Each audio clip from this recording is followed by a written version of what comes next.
This is the best. Do you hear me? Of the Paul Finebaum Show podcast.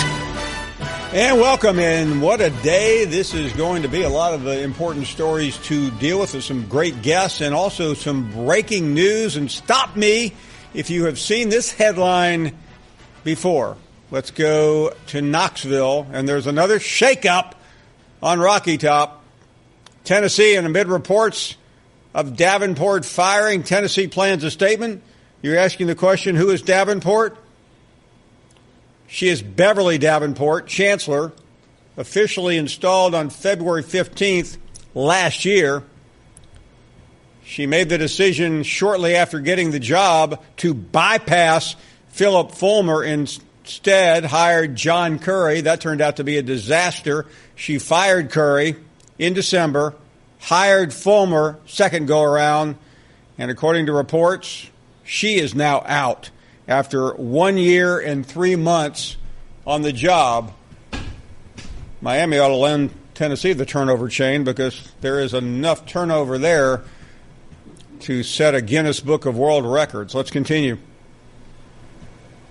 Meanwhile, ESPN has just announced with the college football world that the new bowl is out, bowl schedule is out, and the playoff games will be earlier this year than ever before. They'll be on a Saturday. It won't be New Year's Eve either, the 29th. So, finally, a good day for... Remember when Bill Hancock tried to sell us that bill of goods on how great New Year's Eve was? Yeah, thanks, Bill. Meanwhile, football coaches unanimously vote to support a new transfer rule concept. We'll talk about it later on with one of our special guests. Speaking of that, Shea Patterson, why he chose Michigan. This according to a Michigan report, of course. He said, I would have stayed at Ole Miss if it weren't for the situation we were in. I can live with throwing an interception in the national championship game or to get there in the playoff. It might be hard to live with that, but I don't know if I could have lived with not being able to get the chance to compete for one. In other words, no bowl game last year, probably no bowl game this year. We get it, Shea. Good luck. Meanwhile, Alabama at number one in the post-spring top 25, that according to Mark Schlabach. Man, that's a surprising story. And we welcome you to another day. It is the middle of the week. We'll reveal our own power rankings a little bit later on. A lot to do on the program today. Michael Collins. You ever met Michael? He's the crazy guy that you see on SportsCenter Sunday morning, Saturday morning, reporting live from golf tournaments. We'll give you his backstory today. He was a caddy once, and before that, he was a comedian. He's still a comedian. He just plays one on TV. Mark Schlabach and Heather Dinnich will join us later on to explain the new transfer rule. I can't wait because I don't understand it myself. And, of course, your phone calls at 855-242-7285. And we are going to make a vow today. Everybody is going to be happy. No bickering, no swearing, no name-calling, talking about how the show used to be.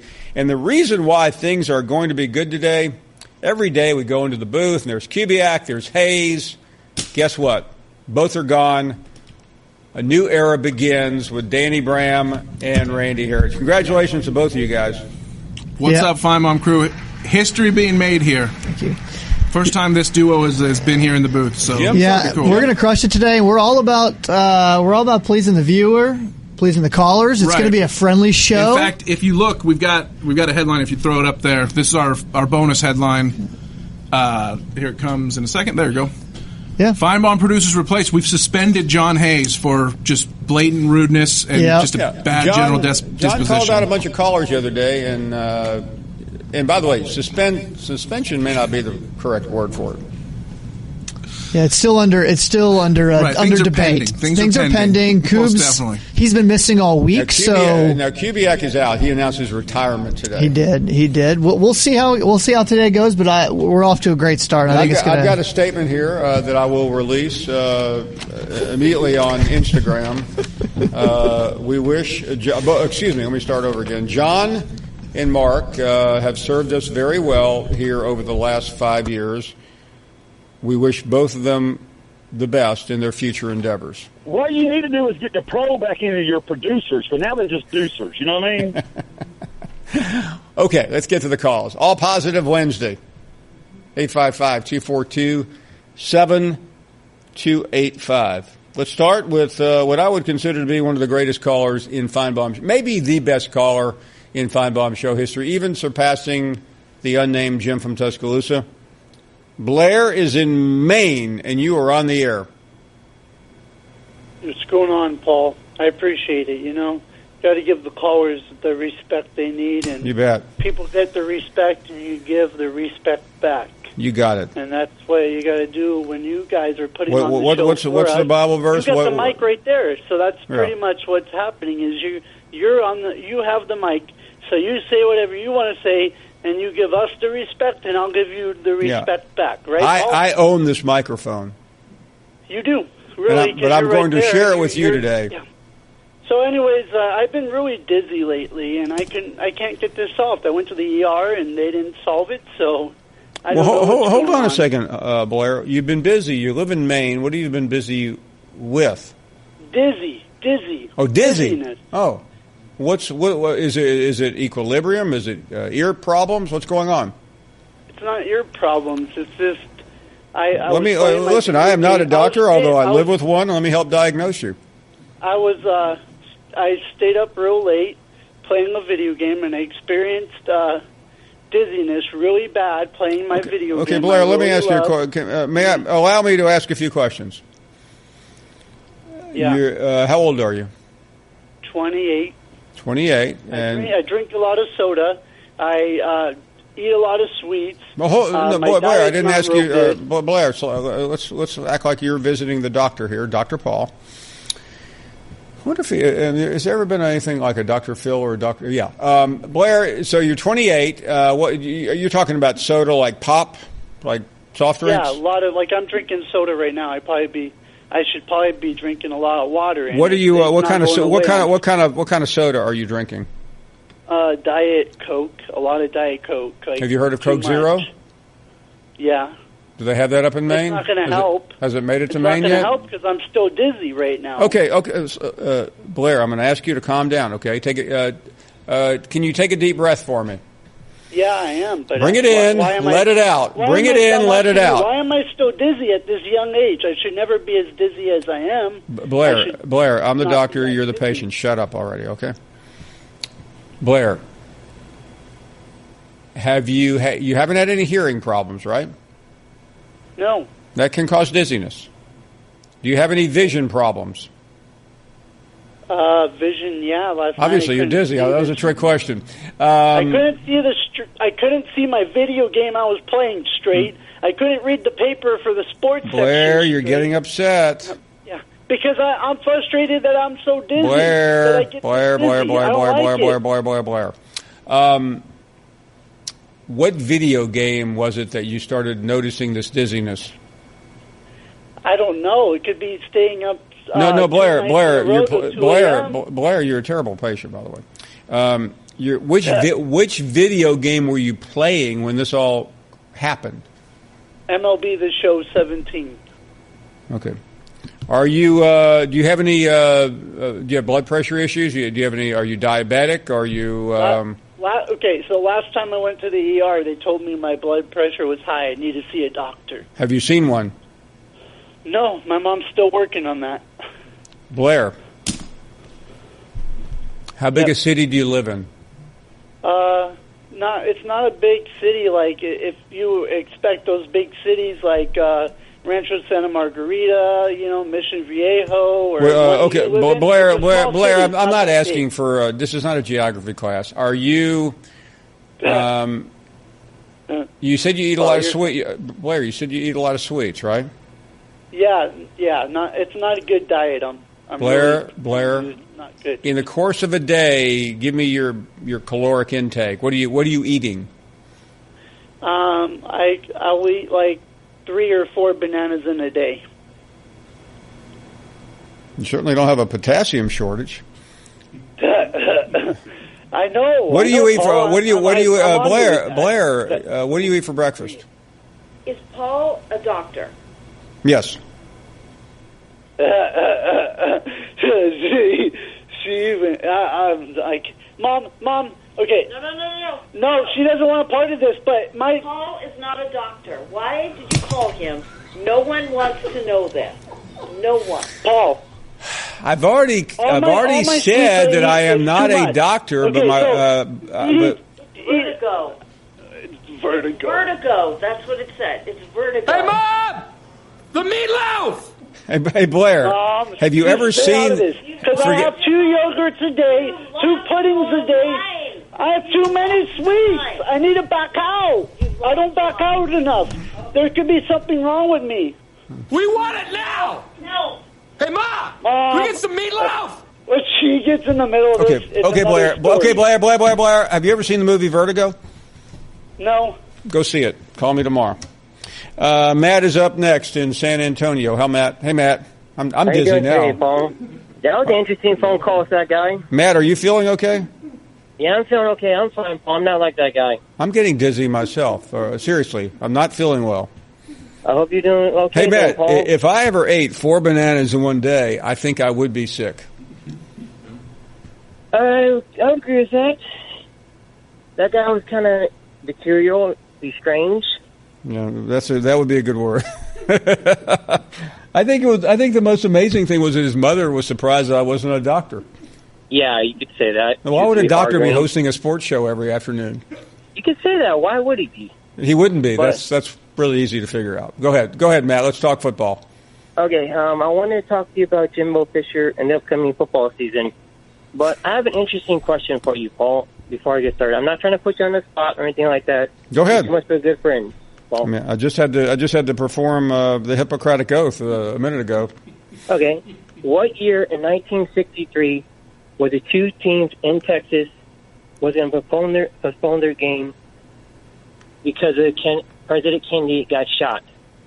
That would have been the Texas A&M game. Yeah, I researched that. I actually learned about it. Yeah, I mean, President Kennedy was assassinated in Dallas on November 22nd, 1963, and I think the game was that next day or the next week. I can't remember which one it was. Probably the next week. Okay. But anyway, that's interesting, Blair. That's fascinating.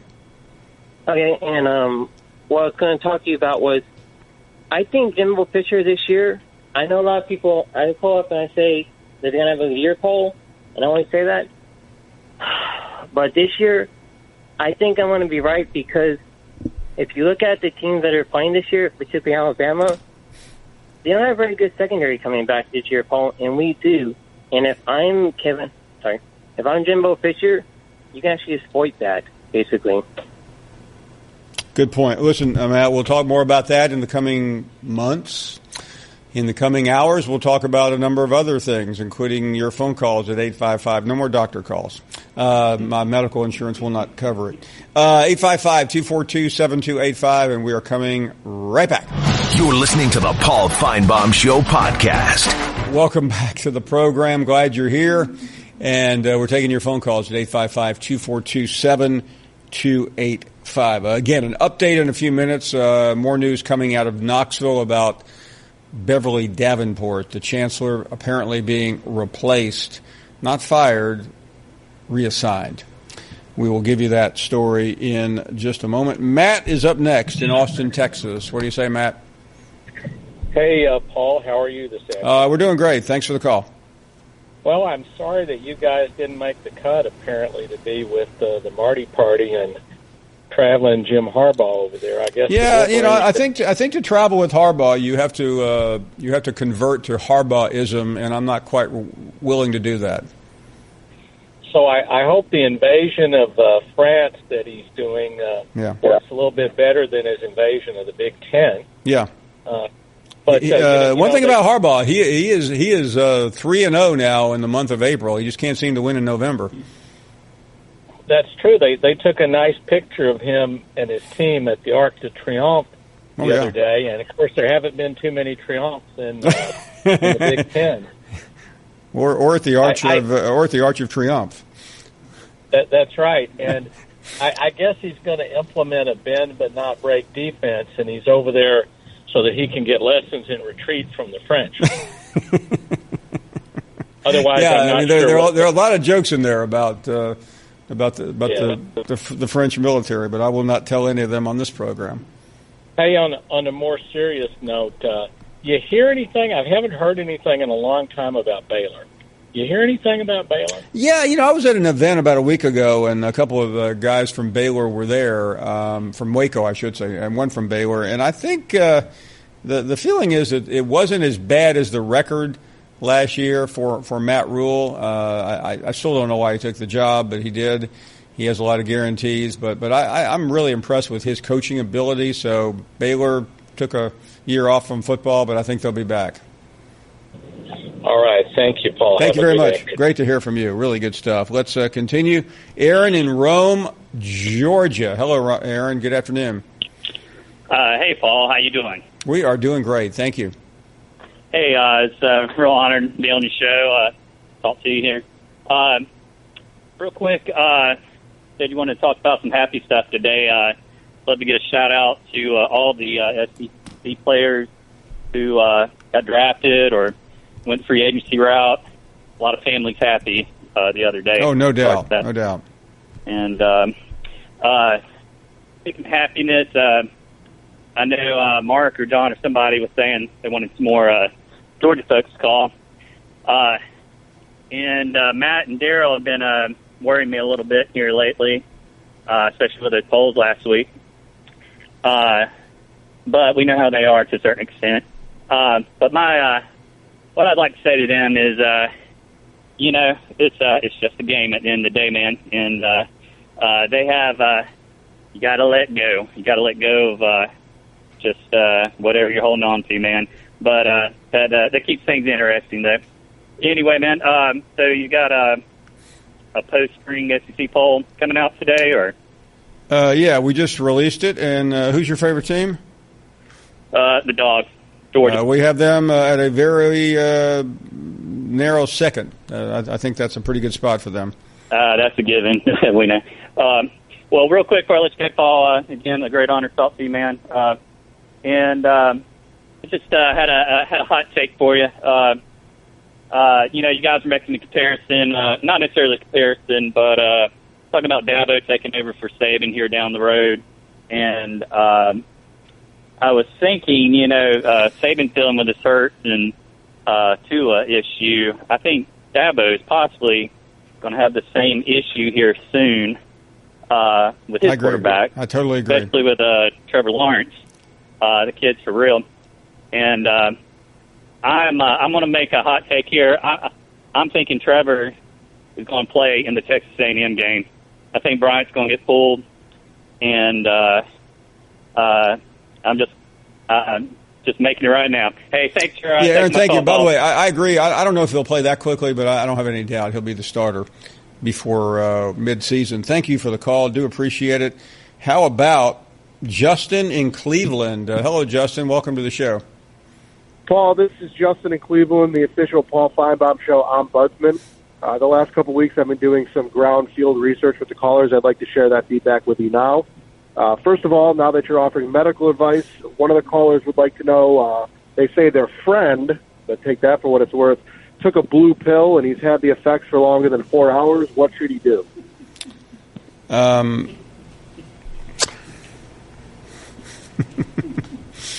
I'm stuck. I'm not sure. Well, no, I'm not stuck. No, I understand. The ESPN health insurance being what it is. The next question was, Jimbo Fisher's great-grandfather in 1902, what did he have for dinner on May 2nd?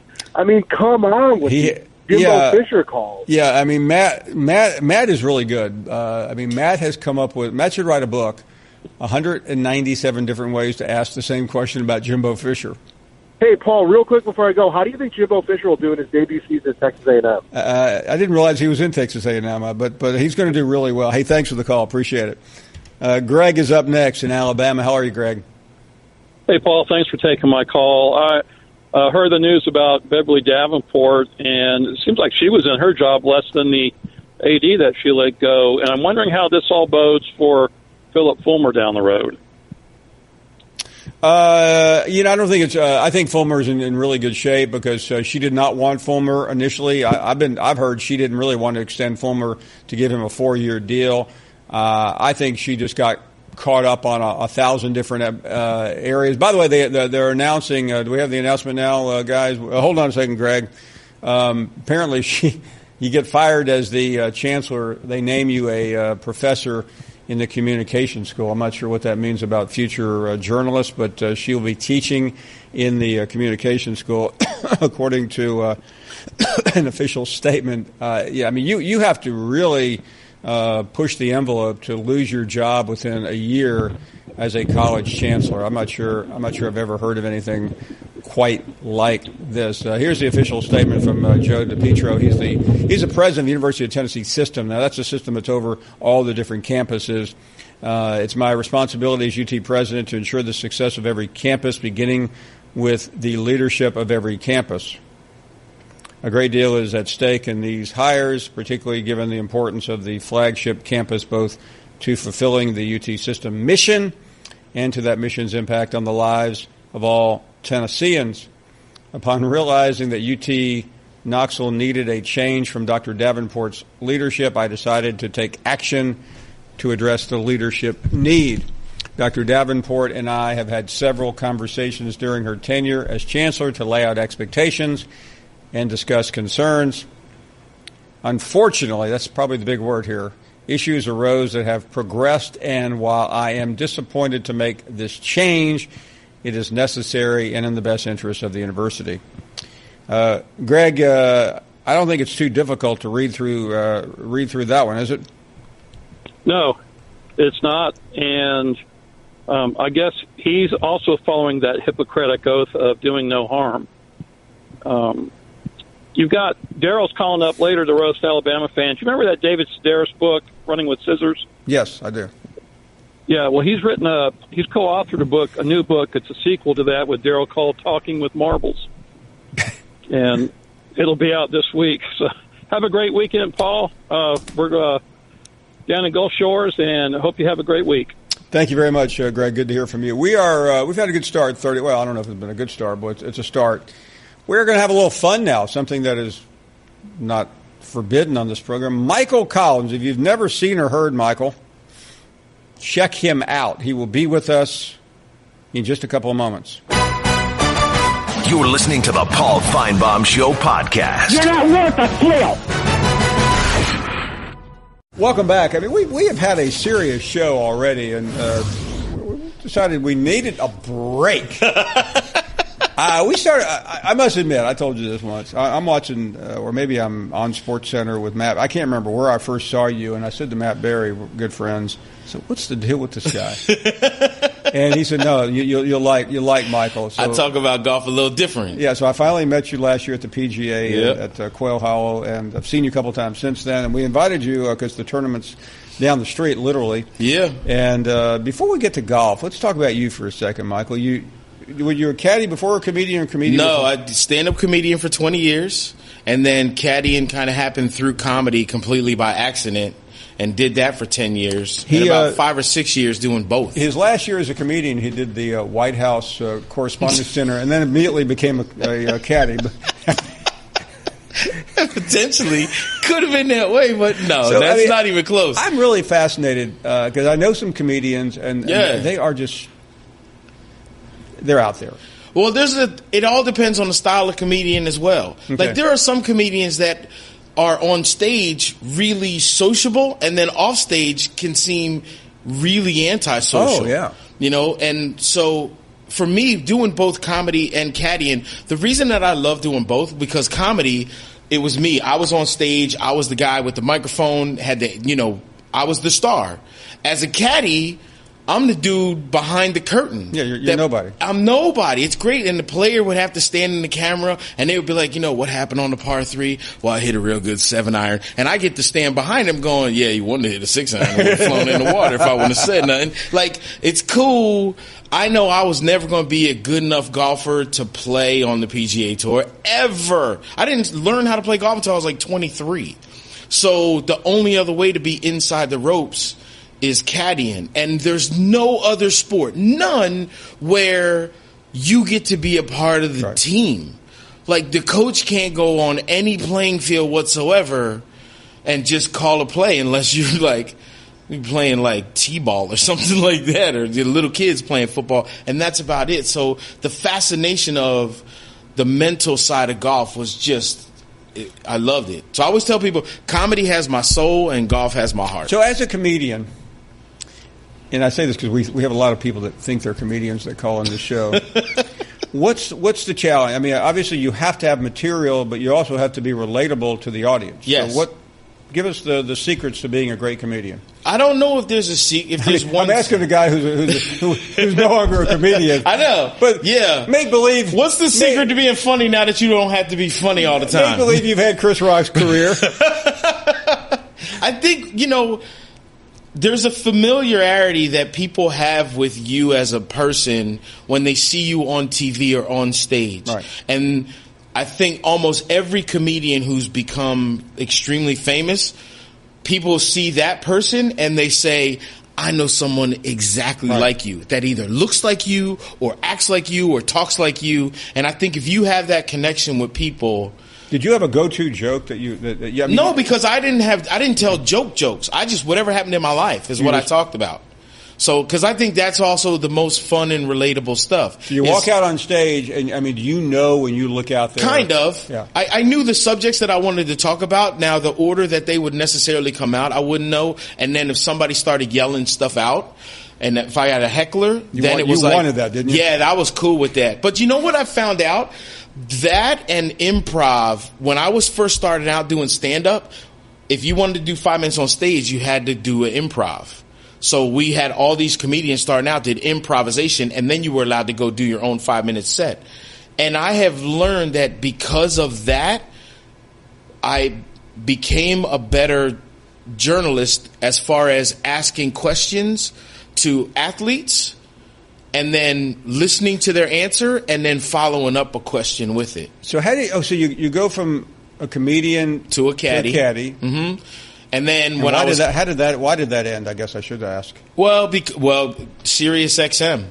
I started doing USA Network stuff. They had a show called PGA Tour Sunday, and I ended up doing 5 seasons on that. And then Sirius XM. You realize that was better than. I never missed the cut doing media.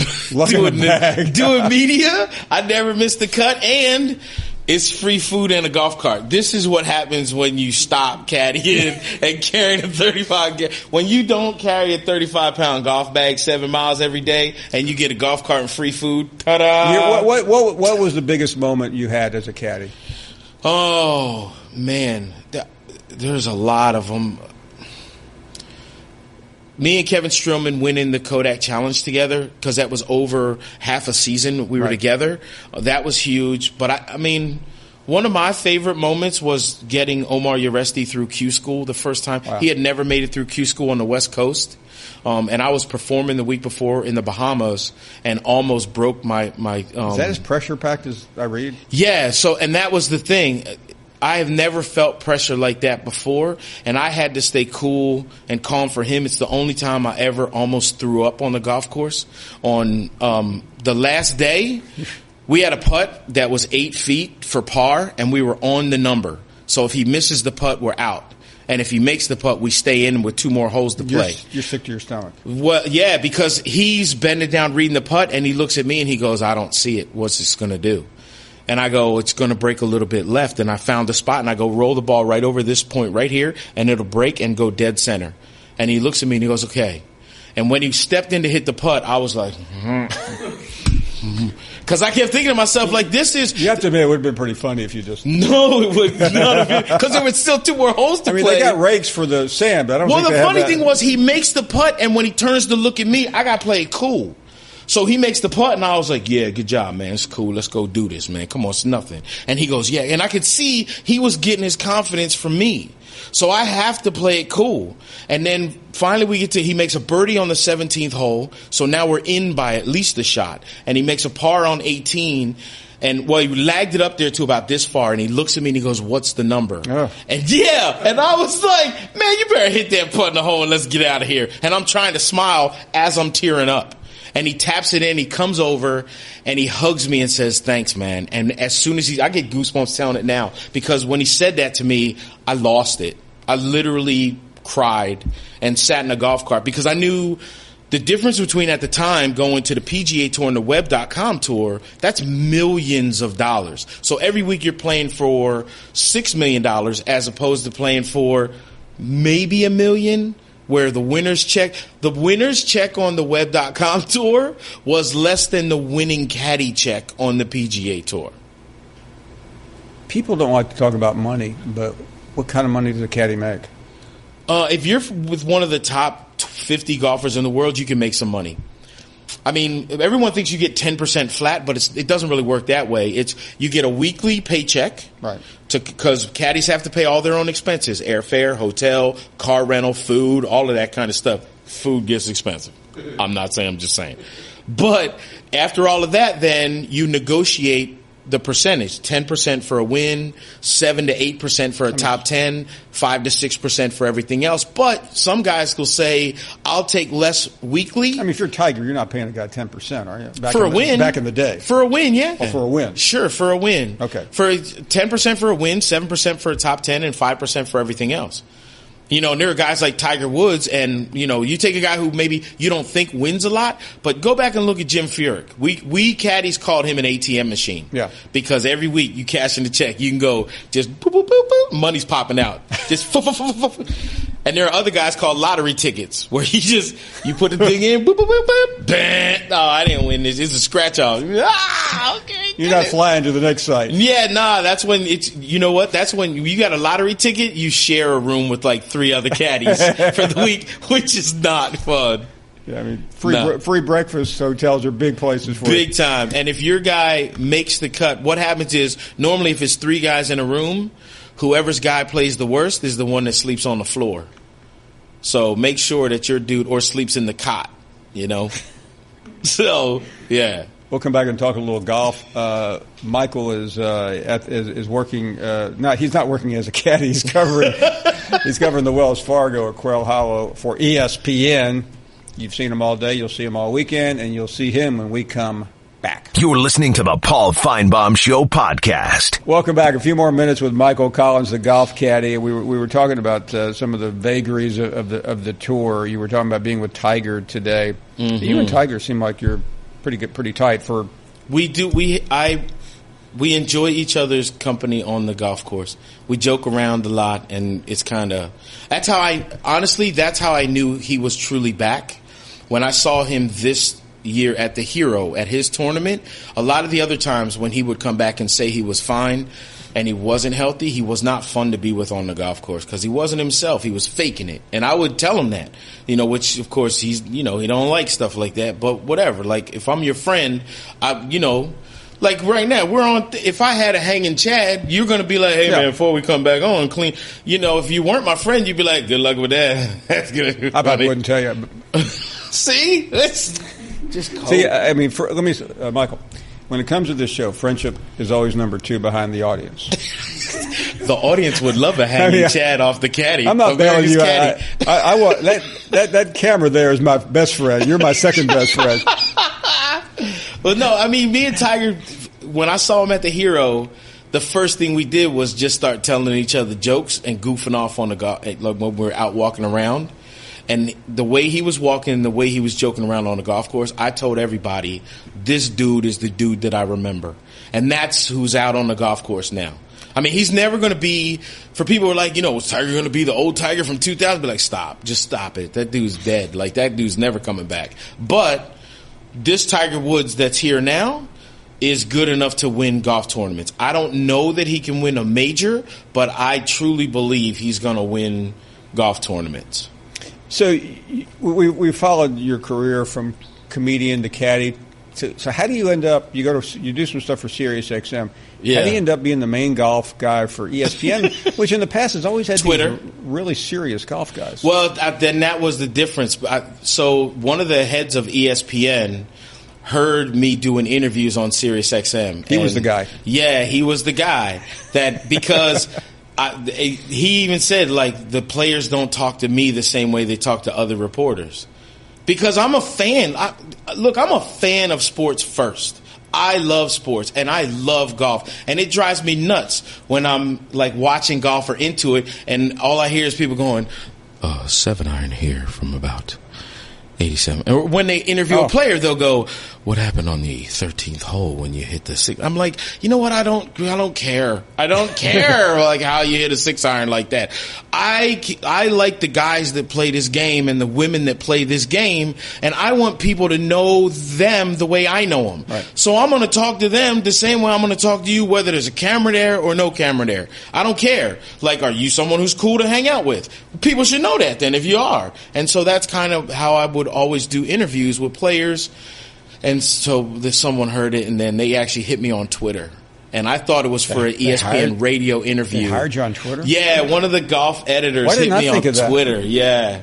So, and I thought it was a joke at first. When I first went to Bristol and I went into the main guy's office, I walk in and he closes the door and is like, I'm really excited you're here. And I'm looking in the corners of the office. And he goes, what's the matter? And I go, I'm looking for cameras because if Ashton Kutcher jumps out and tells me I punked, I'm going to be pissed off right now. And he laughed and was like, nah, man, it's not a joke. This is for real. And I was like, seriously, ESPN? In my life, man, I would have never dreamed of this. I take it you don't, in your deal with ESPN, have a clothing allowance? What? Are you hating on my William Murray right now? Are you hating on my William Murray right now? I take it with your deal with ESPN, you don't get a hair deal. So how about that? You know what I mean? I got some clippers with me, man. I tighten you up right now. Make you look cool. Jim Furyk called. He said he'll give you some hats. Nah, it gives me something to do with my hands during the show. You'll be like Paul Finebaum, victim of a hairjacking. Man, this every time I see you, I hate when it ends. I know, man. We have so much fun together, man. It is great. Michael Collins, the golf caddy. He'll be coming to a television near you. Michael, thank you so much. Anytime, my friend. Anytime. Great stuff. You're listening to the Paul Finebaum Show podcast. Put a little cherry on the top. It was BYOG. Bring your own guts. This is the best. Do you hear me? Of the Paul Finebaum Show podcast. And welcome back. It has been a really fun show. Michael Collins in studio the first hour. We've been talking about a lot of lists with Mark Schlabach coming out with his way too early, although it's really not that early any longer. Top 25. We here on the program released a post-spring power rating. Your phone calls continue at 855-242-7285. Let's move along, get some calls here, and Wade is next up. Wade, go right ahead. Yeah, Paul, I just wanted to say about Michael Collins there. I'm not a golf fan. I don't watch golf. I have tried playing it, and I suck at it pretty much. But watching him there, that would make me want to turn on the golf on ESPN to watch golf just to hear him. That is the funniest man I've heard lately. I agree with you, and I mentioned that I'd been around him a couple of times, and I mean, he has an infectious personality that I clearly and completely understand what ESPN was thinking when they brought him on board. Yeah, that was a great move by ESPN, I've got to say. Well, thank you very much. Nice of you to call. We heard earlier today from one of our callers, Darriel, that he was going to be calling the show, and he was going to be taking no prisoners. Rarely do callers preempt their own call by going on Twitter and making that proclamation. He warned Alabama fans, I'll be calling the Finebaum Show, and you better bring your popcorn. Got your popcorn, got your popcorn, got your popcorn. Darriel is up next. What do you say, Darriel? Well, first, I have a question about golf, since we were talking about that. Why is it unlike, I guess, outside of bowling, if you even consider bowling a sport, why do you think it is the rules in golf etiquette is you have to be quiet and you can't move, you got to be still when players address their ball? Because the history of golf goes back, obviously, to St. Andrews, and it was a gentleman's game to start out, and that's the way it continues to be played. I understand. It's just in football, you got to make a clutch field goal, or baseball, you got to hit a 95-mile-an-hour baseball before screaming. It just doesn't seem. I don't know. But I always wonder why you got to be so quiet when somebody's putting or whatever. I mean, I understand it's an etiquette rule, but still, it seems like it would be more fun if you just act like however you wanted to act. Yeah, I do have an issue with Alabama people, and this is why, Paul. I'm going to ask you this: why are they the way they are? I mean, I forgot about the national championship game, but you cannot have a conversation with an Alabama fan on social media without them always wanting to point out 2-26, 2-26. What time is it? 2-26, Georgia. What time? That's all you hear over and over and over again. And now they're boasting about having the number one recruiting class in 2019, and we ain't even in 2019 yet. I mean, it's just absolutely ridiculous. Why are they the fan base? All they want to do is they want everybody to do bad, and they want to be the only ones that do good. And that's just the way they are. And I don't understand that. I don't understand why they're that way. Do you have an answer?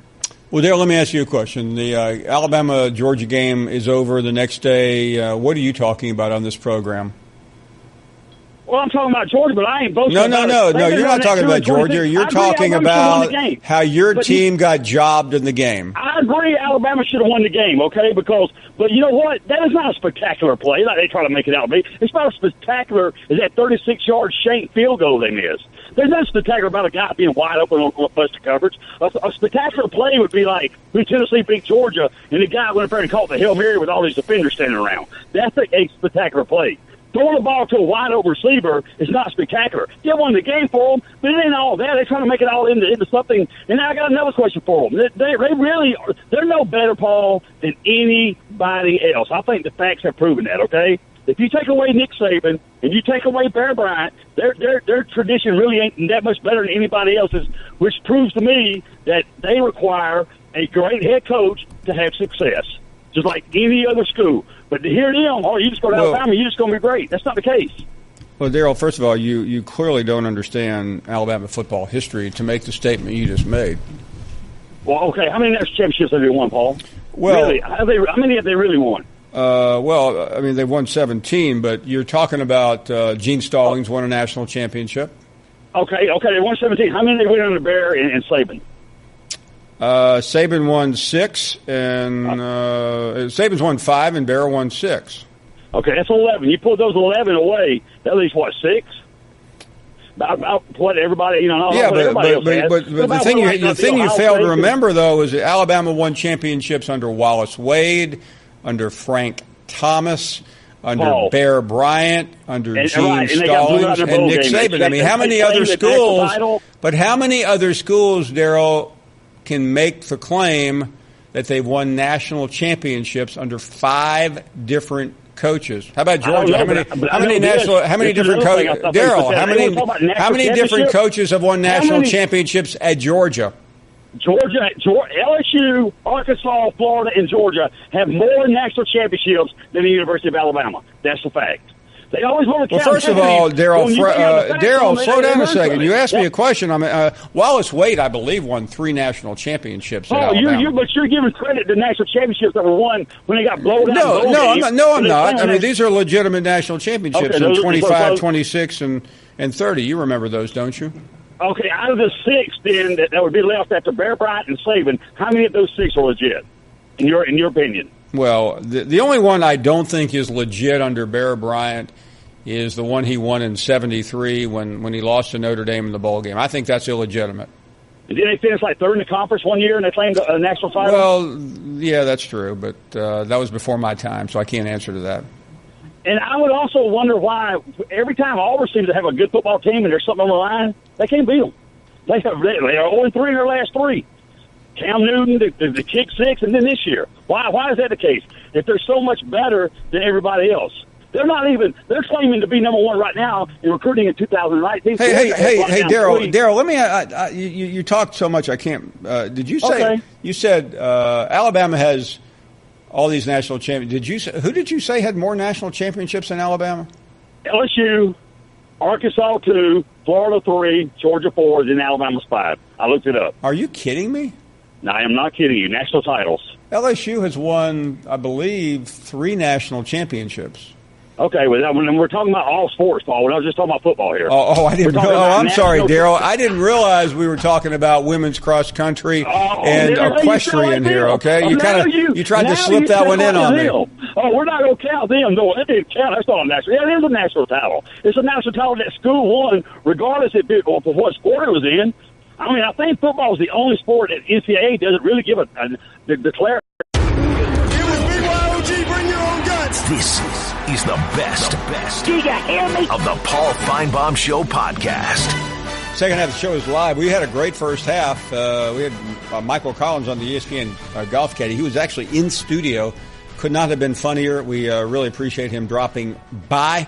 We went over Mark Schlabach's top 25. We revealed our post-spring power rankings. Heather Dinnich later on. Your phone calls now at 855-242-7285. Let's continue. John in Tennessee, you're on the air. Hey, Paul, how you doing today? Okay, John, thank you. I want to talk a little bit about Chancellor Davenport. First of all, I get a lot of flack for saying this, but when she speaks, I hear echoes of Pat Summitt in that woman's voice. Her tenacity, her passion for the university and stuff like that. Now, my question to you is, do the ends justify the means? We've had a lot of crazy stuff going on with the Curry stuff. Yeah, she hired him, but she fired him and hired Fulmer. So what's next for the University of Tennessee? It's the last thing we need. John, the only thing I will say about this, and I don't, all I've read is the letter from the president of the system to her, terminating her and putting her on administrative leave. And I will tell you, it is a scathing, excoriating document. I have not seen anything quite like that. I don't know what happened. I don't think her sports athletic decisions had very much of anything to do with those, even though she clearly made a terrible mistake, being arrogant and not listening to common advice about Philip Fulmer a year ago and having to unload Curry. But, I mean, this has much more to do with her demeanor, her style, her lack of direction, her lack of follow-up with the president and many others than I think it had to do with that specific situation. Yes, sir. I absolutely agree, and I think that her athletic decisions were all just. I feel like Curry had a pretty decent reputation prior to. Yeah, he did. Listen, that was a judgment call. That was her call. But yeah, she may have created some enemies there. But you can't write the letter that the president wrote to her based on one or two things. I mean, that is an avalanche of evidence that he must have had against her. Yes, sir, and I just have to say, I think this is a terrible move on behalf of the university. I love Chancellor Davenport. I think she's great. Like I said, I hear echoes of Pat Summitt in her voice. Okay, well, listen, I met her a few times. We had her, for those who don't remember Beverly Davenport, you've seen her introducing John Curry a year ago. You saw her firing John Curry a couple of months ago. You saw her hiring Phillip, and you saw her at Pruitt's press conference. We also, back in September, we did the show from the Hill in Knoxville. She came by. She was very cordial. She brought a number of gifts for us, including two plaques she gave me commemorating my work at the school paper, my whatever, I can't remember what it is. It's in my house. She was quite flamboyant. She was personable. A lot of students really liked her, as you just heard from that individual. But again, I haven't been in Knoxville in a couple of months. I had no idea what was brewing, but it doesn't matter now. The president, with consultation, I'm sure, from the board, have made that decision. Thank you very much. She will not be replaced by our next caller, I-Man. Hey, good afternoon, Paul. Afternoon. I guess I'm going to have to go Joe from Red Bay and apologize for yesterday. I had no idea that was one of the 7 words you could not say. But I guess it is. I can't remember what you said. So it's 8 words.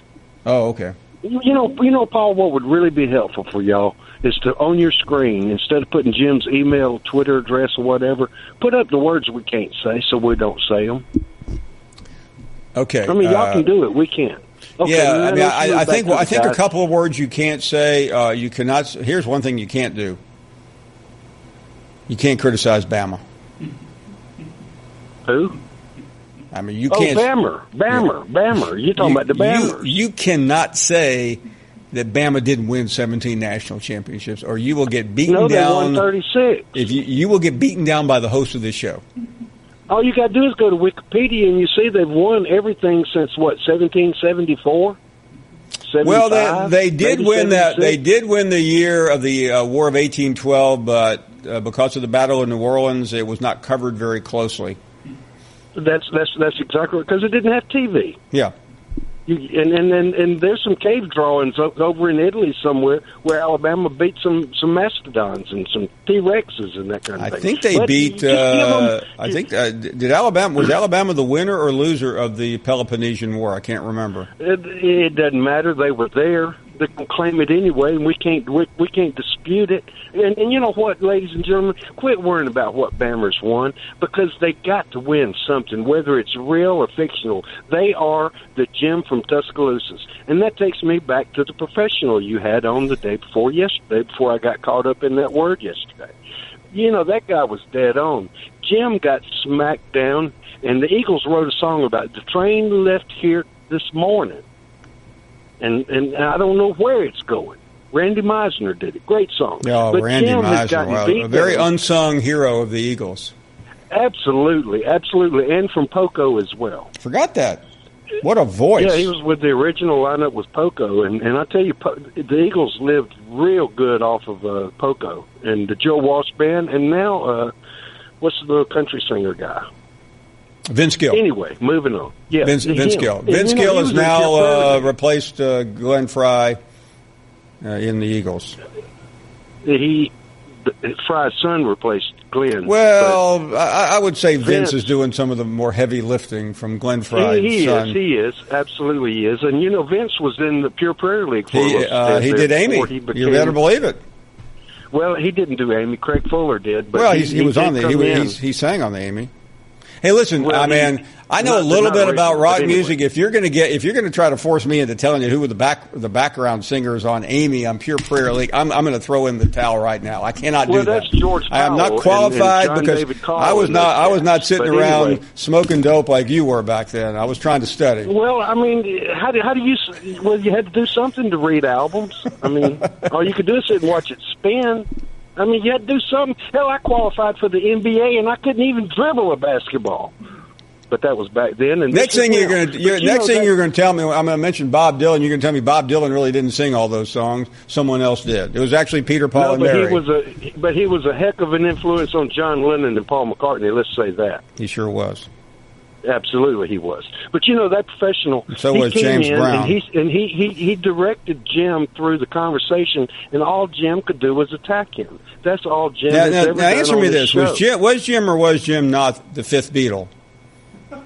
No, he was never a Beatle. Okay. He was never a Rolling Stone, and he was never a great caller on your show. He was a worrisome guy, and you kind of patted him. I think he was a Rolling Stone. I just don't think he was in the Rolling Stones. No, he wasn't.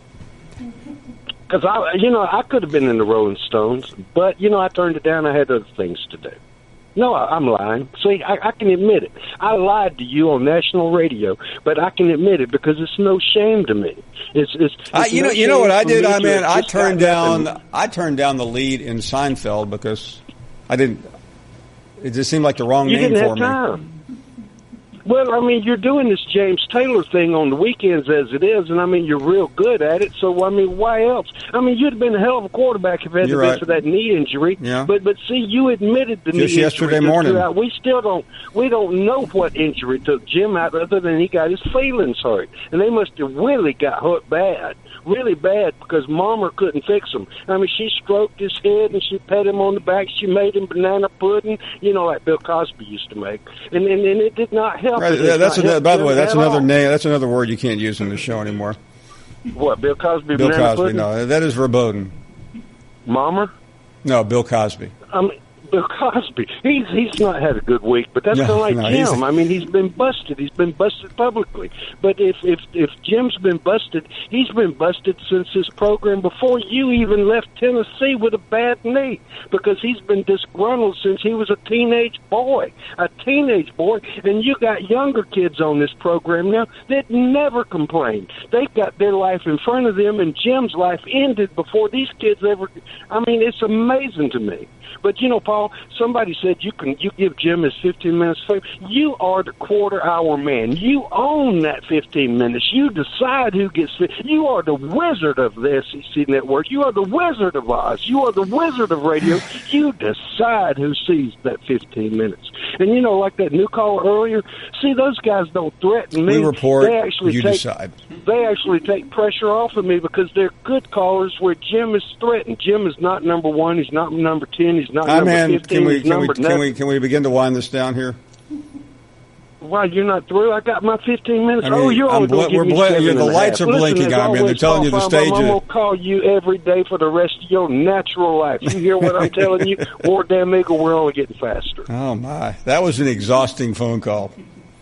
I engaged in the first half. I sat out the second. Let's talk to Mike in Kentucky. You are on the air. Hello, Mike. Hey, Paul. Paul, I'm a first-time caller, long-time watcher of your show. I love your show. Thank you so much. Okay, well, I'm a Kentucky football season holder and have been since a guy by the name of Hal Mummy was there. Oh, my goodness. Yeah, and I became a season ticket holder because when Tubby Smith was the coach, and he was a great man, but he quit recruiting real good basketball players to Kentucky. But you know what? Despite all the Georgia and Bama fans bantering, and, you know, Bama's got the greatest program in the country, hands down, no argument. Georgia's got a long way to go. They haven't proved anything yet. But, you know, as a Kentucky football fan, I love all SEC football. Every year I look forward to rooting for every SEC team during the bowl games, and that's including Tennessee. You know, years ago, Tennessee was Kentucky's number 1 rival. That changed when the state legislature made us play Louisville. So Louisville's our number 1 fan, and all Kentucky fans, we call them Loserville. But anyway, you know, I can't wait till football season. I love your show, like to watch it. And by the way, we play a pretty good brand of basketball up there in Lexington, too. Paul, thank you very much. Thank you very much. Great to hear from you. I agree with you on that. Big Kentucky basketball fan. We are up against a break. Still more to come. I hope you'll stick around. You're listening to the Paul Finebaum Show podcast. Welcome back here on a Wednesday afternoon. Been a while since we talked to Zach up in Knoxville. What do you say, Zach? Hey, what's up, Boss Paul? We're doing great. I've not had a chance to read the article on Dr. Davenport. Did they give any specifics on why they're going to let her go? Yeah, the letter from President DiPietro to her pretty much lays it out, and I'm doing it from memory now because I looked at it very quickly, but a lot of it's communication skills, a lot of it's a refusal to follow direction, an inability to communicate. I mean, there are some major personality issues that he communicated to her that were just simply untenable. Well, Paul, if you'll remember, at first I didn't have a problem with us hiring her, but the more I saw her, the more I heard her talk. She just seemed a little ditzy. She seemed to be more of a cheerleader than somebody that could be a chancellor. And the fact that she had the chance to hire the right man for AD and Philip Fulmer, and I personally believe she didn't want to hire him because of his popularity. She was afraid he was going to be more her boss than she his. And, Paul, I'll say this, too, and let me get your opinion on it. I say that Philip Fulmer played a major role in seeing that Bev was showed the door. What do you think? I don't know the answer to that. I do think that he would have been very popular with a number of key players up there, but that's really beyond my knowledge. Well, I know he and DiPietro, they're very tight, and I know, well, you know as well I do, he was hurt when he was not considered when she came out and said that you had to be a sitting AD to get the job. I mean, I don't know. Do you know? I mean, I've been around her twice, Zach, and I mean, she was a different type of personality than I have ever encountered as a university chancellor. I totally agree with you. I didn't think it meshed well. I didn't think it was a good look. And, we hit the trifecta. We got rid of Butch. We got rid of John Curry, which, by the way, in my opinion, was a fireable offense alone that she goes out there and hires that guy. And that's been the problem, Paul, at Tennessee. People want to know what's wrong with Tennessee. It's men are poor choices in hiring people in high positions. No doubt. And I'm hoping now with Philip being athletic director, we can start hiring some people that are serious about putting Tennessee football back on track. So I hate to hear of anybody losing their job, but the fact of the matter is it was a bad fit. Nothing she did was worked out well. I hope she finds a good job, but bye-bye, Bev, and bye-bye, Paul, and go Vols. Got it. We go from Knoxville to Birmingham. Legend is next. What's going on, Coach? How are you, Legend? Brother? What's going on, my man? Brother, just enjoying the show, brother. Great show so far. A lot of hating going on. Hate. Did you hear Darriel? I like Darriel as a caller. I even put on Twitter I thought he was a great caller. But, the problem, what makes some folks a great caller sometimes is they're just delusional. And, the dude's delusional, Paul. He really is. That touchdown, it was a great pass because he looked the safety off. And, it was one of the greatest passes I've seen in my lifetime. I thought it was spectacular. Darriel said it was a lucky play. Brilliant. But, they just got to get over the fact that, we are who we are. I understand, Paul, because I'm a lifelong Colts fan. And I have that same hatred for the New England Patriots. So I understand how the Georgia Bulldogs feel. I understand the fact that I have a great team, but Tom Brady beats my ass every year. You have to accept reality when it comes to sports, and a lot of these folks are just not accepting reality and the dynasty that exists in Alabama and the fact that it ain't going away no time soon, so they might as well just accept it. It's a mentality, and we have it, and they don't. You have to have a nasty, get in the dirt, beat the opponent's butt mentality when it counts, and that's the difference between Alabama and Notre Dame and Georgia. But I would like to tell QB like this right here in Golden Domer, as a Colt fan, I really appreciate that 330-pound beast Quentin Nelson that we got. I would call that a stroke of luck. I love it. Hey, Paul, here's the thing. You can hate a college team, but when you got a favorite pro team and they draft a player on a team that you hate in college, you automatically forgive that player and accept him into the family. I hate Tennessee, but the moment Peyton Manning was drafted, all them times he beat Alabama, it was forgiven right there, Paul. Welcome to the family. Hey, Paul, I was looking at your power rating. Mississippi State and South Carolina, that's 4 and 5. Is that because of the quarterbacks? Well, sure. I think they're both really good, especially Mississippi State, Legend. Yeah, I would agree with you, but don't you think that's kind of an indictment on Florida and LSU? If I'm Alabama and the power ratings are out, and Mississippi State and South Carolina is ahead of me, that's kind of an indictment that my program might be headed in the wrong Legend, direction. let me ask you a question. Did you see the Mississippi State LSU game last year? I did. I like Mississippi State. Yeah, they put one on them. Some of their players. There's a coaching change going on down there too. So do you think that they keep on running the way they were? Well, running? What I really like about LSU is the spin that's coming out of there about what a bad guy, what a bad man Matt Canada was. He was hired because the administration wanted some creativity on that offense, and Orgeron did not let that happen, and now he's back to yesterday, and everyone thinks it's great, but I'm failing to understand that, Legend. Explain it to me. Well, I don't understand it either, Paul. But here's the thing about it, and I know our friend Tim Brando is a big LSU fan, and I had tweeted the other day that Coach O would be 0 for never versus Alabama his years at LSU. And here's the thing. When you are a marquee program like LSU has been over the last 10, 15 years, you do not settle for a Coach O, Paul.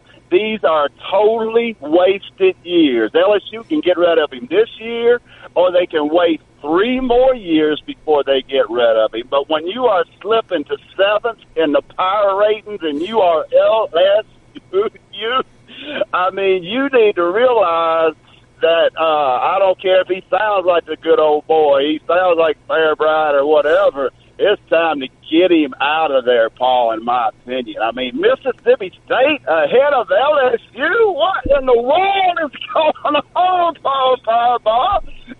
You telling me South Carolina is the main competition for Georgia? Yeah, I mean, if you watch the SEC last year in the East, Legend, yes, that would be my answer. But that's an indictment against Florida. But thank God they finally went and got Dan Mullen. Maybe that'll help them, Paul. I'm kind of proud of Georgia, and I'll tell you why. As an Alabama fan, we want some folks to step up and be competition. We want some folks to get real. We've been carrying this conference forever. It's time for some of these powerhouses to come alive. I was glad to see Tennessee got a 5-star player yesterday. Pruitt already paying off. So, I mean, that's good for Tennessee because that's what it's going to take right there. But, Paul, if I get off, I just want to tell man, I want to evaluate his call. That was real garbage. Stay thirsty, my friend. Thank you very much. Always great to hear from you, Legend. We're up against a break now, and when we come back, we'll talk to some more guests here. Heather Dinnich will join us. More of your phone calls at 855-242-7285. You're listening to the Paul Finebaum Show podcast. You're not worth a flip. Welcome back to our program, and Heather Dinnich joining us. And I don't know. I mean, obviously, I am way down on the lowly list of ESPN talent. I got a road trip the other day to Athens, Georgia. I think I have another one coming up to another Starkville. I can't remember where. Heather's in Arizona. She was in Dallas the other day. She'll probably be in Honolulu tomorrow. Heather, good afternoon. How are you? Paul, I'm trying to meet the Hawaii coach to work that out. Yeah, you've got the gig, no doubt about it. Let's talk before we get too deep into the bowl situation. We want to throw a headline up here, and I'll read it to the audience, and then we'll get back to the bowls at the end of the conversation. But there's a story out: football coaches unanimously vote to support a new transfer rule concept. This has been much discussed, a lot of reaction to this. Tell us what it's all about. Well, Todd Berry, the executive director of the AFCA, yesterday told us that they have an idea, and the idea is to, if a player leaves a school and goes to another one and sits out that year like they usually do under the current NCAA transfer rule, if they go on to graduate at that next school, they can get that year of eligibility back, which essentially, Paul, opens the door for a kid to play football for 5 years, which is interesting. And, you know, some coaches really didn't flinch at the idea of that. They said, well, look, you know, the proposal out there for red shirts to play 4 games is essentially similar to that. So they weren't too surprised about that. But the other piece of the puzzle that the coaches really like is right now, if a player leaves that school with a GPA that's under 2.6, that school gets dinged in the APR point.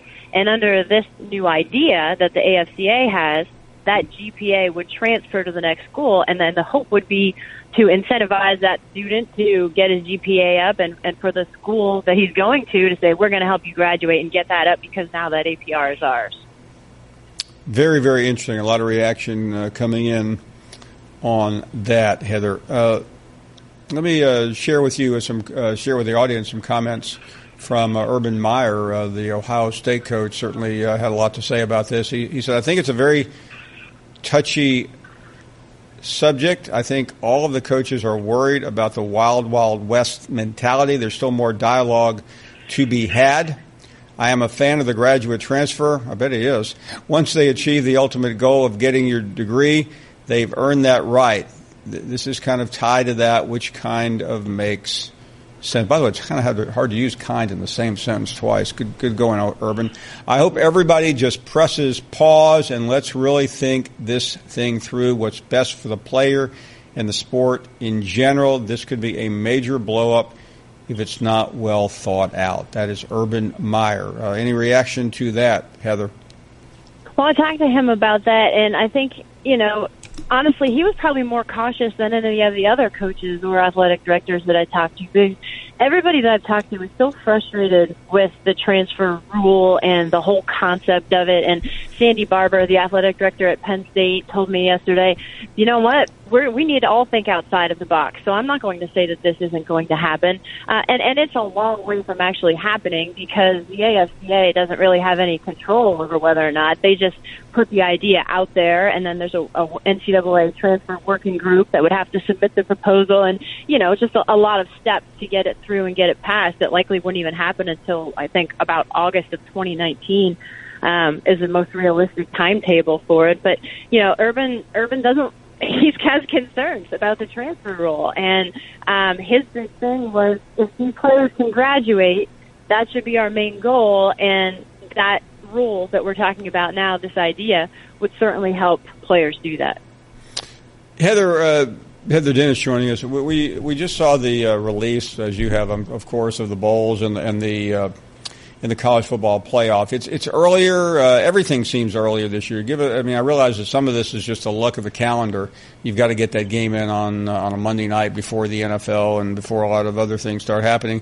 What's been the reaction, or your reaction, I guess I should say, to this new schedule for the college football playoff? Well, Bill Hancock, the executive director, talked just a little bit about that last week at the spring meetings in Dallas. But, they're happy with the calendar and the way everything is and the 6 rankings and in terms of the space between the semis and also the national championship. And I think not this year, but the following year, there's, I want to say, like 16 days between those games. So they're happy with the way things are, and with after the fallout from the first couple of years or so with the New Year's Day and everything, they like the changes that have been made. Yeah, they're still not selling New Year's Eve, are they? No, not talking about that one. Yeah, for those of you who have forgotten, the playoffs, what was it, the second year? Heather was on New Year's Eve, and Bill Hancock told us it would work. It didn't. And finally, we got off of that. Heather, I have to ask you, this is a spring tour right now. Spring meetings are everywhere. You have these college football playoff meetings, football coaches. What's next for you? Actually, on Monday, I'm going to be in Washington, D.C., back on kind of a home game for me because the Night Commission is meeting there. So, we've just been doing a lot of talking here, Paul, not just about the transfer rule, but a lot about college basketball, to be perfectly honest with you, with, basketball coaches and things like that. So that's next on the plate for me. When you said you were going to be in Washington, I thought you'd been hired to be the new counsel for President Trump. I was confused. Heather, always great to catch up. Thank you again for joining us, and don't let that Arizona sunset disturb you tonight. It looks pretty good. No complaints here, Paul. Thanks for having me on. Great to have you back. Heather Dinnich joining us from Arizona. We are going to take a short break. More of your phone calls at 855-242-7285. You're listening to the Paul Finebaum Show podcast. Welcome back. Glad you are with us here on this Wednesday afternoon. Been a good show. A lot of things happening. Let's talk to Joe in Pennsylvania. What do you say, Joe? Hey, Paul. It's Wacky Wednesday, I see. Hey, Paul, got a question for you. Actually, 2 questions. How about a pick for the Kentucky Derby on Saturday? And I guess my second question was, how do you think Bo Scarborough is going to fit in with the Cowboys, and what role do you think he'll play? I think Bo will do well. By the way, I've looked at the sheet. I was struck. I admit, I used to cover thoroughbred racing. I have not done it in a while, so I would be the wrong person to ask. But I do love the name Mendelssohn. It is hard to beat that. Not only a great composer, but I've never seen a horse named after a composer. I think that's who it's named after, isn't it? Yeah, that's correct. Wow. Some symphonic music as we run for the roses. Do you play the horses, Joe? I do. Give me some advice then. Well, Justified is probably right now the front runner, I believe. Big favorite, I think. Yeah. Yes, and Good Magic is another horse that I've liked and I followed as a 2-year-old. Yeah, I've heard a lot about Justify. Yeah. Now, which one is the Bob Baffert horse? I'm trying to remember. Justify. Okay, yeah. Yeah. He's the best. Yeah, absolutely. And the more I see that horse, and it's a beautiful horse as well, and it just kind of reminds you of Secretariat. That's hard to believe was 45 years ago. That is hard to believe. Yeah. 1973, I know. Wow. We're dating ourselves, Paul. I remember that. I remember Secretariat, and then the one I also remember was it Affirmed? Yes, Affirmed in Alydar. In Alydar, yeah, they battled 3 straight head. Yeah, that was those are the ones that I remember the most, I guess, in my short life. Seattle Slew was another one. Seattle Slew, yep. Yeah, absolutely. Absolutely. Why am I thinking of Spectacular Bid? That's a horse that failed to win the Derby, the Triple Crown, wasn't it? Yes, it was, Paul. That's another great horse. Yeah, no, I as I said, I used to really love the Triple Crown. I for some reason have not paid much attention to it in recent years, but I will be watching. I wasn't sure if you followed it or not, Paul. I just wanted your advice, and of course, I've been a big follower of Bo Scarborough and his career. I know he's kind of had an up-and-down career, but the Cowboys got a great pick with him. I'm really happy for that. Now, Joe, my first job, I actually covered racing quite a bit, and later on I did as well, but not quite to the extent. So I've had a few early mornings at the track, and even I did. It was for the final race of the year. I can't remember what it was called at Churchill. It was in November. It was a big race, but I knew someone who let me come the day before at sunrise at the stables, and that was really just an incredible memory. I would love to do that again sometime. But when you wake up with the horses, it is something to see. Wow. Yeah. Well, thank you, Paul. Thank you very much. That. Let me, I was stumbling between Mendelssohn and Justify. Let me ask a guy who probably knows more about thoroughbred racing than anyone in the history of this show. What about it, Jack? There you go, baby. I woke up with a few horses, I guess you could call them that. Do you play the Derby? No, they had over at Birmingham. I played a little bit, ma'am. I just couldn't get into that. I just didn't, But, Larry, I don't know. I can see you in a white suit and a red bow tie, sipping a mint julep. But by the way, this year it's Cinco de Mayo, so. Whoa! Yeah. Can you imagine Larry with all the muckety mucks at the Derby Saturday afternoon? Larry, I'm telling you, there is serious money in those boxes at Churchill Downs. You got that right. I'll tell you, I would probably rub Dan top of his head for luck, because people that are going by usually bring you luck. I think you would. I think you'd be the hit. Oh yeah. I mean, it'd be. Listen, when I dress up and deck out, Jack, I mean, them women flock around me. Larry, what's the time? I mean, aside from serious and unfortunate events, when's the last time you really got decked out? When I really got decked out? Yeah. Let's see, it was about 10 years ago. I went to some fancy dinner with a bunch of people. Oh, I remember now. I went with this girl, and it was these high rollers, man, over in Birmingham, up in the south side, where everybody's. Oh, yeah. And I just embarrassed her. Larry, what were you wearing, by the way? I was wearing blue jeans, but I wore.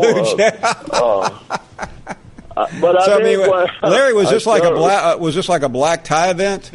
Yeah, but I didn't have no damn Well, I'll tell you what, Larry. I've had an unbelievable. Last week, I had 2 black tie events in 5 days. Since my senior year in high school, I have not been subjected to anything like that. It's disgusting. Yeah. And she said, "Do you have to talk so loud?" And, so was she one of these society women, Larry? For a beer. She said, "Just raise your hand for a beer. Don't holler, hey, can I get another Bud Light?" And so it didn't pan out. Now you don't, Larry. You don't drink Bud Light at an event like this. I do. No, I mean you like just make up. You do some research and you come up with some fancy French wine and learn how to pronounce it. And when the guy in the white jacket comes in, you go all French. Listen, I'm going. My neighbor wants me to go this dancing thing with her Friday night where they dance, all guys and gals, and that's it's dressy up thing. So Larry, Larry, I just thought of something. There's another event I'd rather see you at than the Derby. It's next Monday night. It's at the Met in New York. It's the Met Gala. It's the biggest event of the year in fashion and art. Have you been to the Metropolitan Museum, Metropolitan Art Museum? I don't even know what it is. No, I'd go. No, I mean I want to see you at this event. I mean this is like the creme de la creme of New York society. I'm going next Monday night. I'll take you with me. How about that? Man, you better not be lying to me now. I mean, I've had some good things happen today, Mark's history, and then Big Ten John's on suspension. He has to think about it. Now you promised me this. I'm writing it down right here. All right. There. I've got you a suite at the Plaza Hotel. It's about 2 blocks away. Well, actually about 20 blocks away, but who's counting? The limousine will pick you up at 5:45, and we're going to the Met Gala. You're listening to the Paul Finebaum Show podcast. Put a little cherry on the top. It was BYOG, bring your own guts. This is the best Do you hear me? of the Paul Finebaum Show podcast. Final hour of the program. We welcome all of you back. It has been a busy day. Probably the biggest story, at least in the SEC, has been the change at the top at the University of Tennessee, the change at the top of the chancellor position, I should say. Beverly Davenport, after a year and 3 months on the job, is out. She has been reassigned after being placed on administrative leave. Whether she ends up teaching at the school, we don't know, but that was the official announcement today from the university president. Let's get back to the calls at 855-242-7285. And John is in Tennessee. John, go right ahead. Hey, Paul, how are you today? We're quite well, thank you. Thank you for taking my call. I haven't called in 2 or 3 weeks. The last time I called in, there was a couple of people tweeted in about my call. And basically all I said was the fact that I don't think UT's pocket passers going to fare good at UT until they get a better O-line, and that I felt like Pruitt should at least play a game before he starts calling the fans out. And there was a couple tweets, one about making fun of some words I used, and another one about that the Pruitt Tennessee honeymoon is over.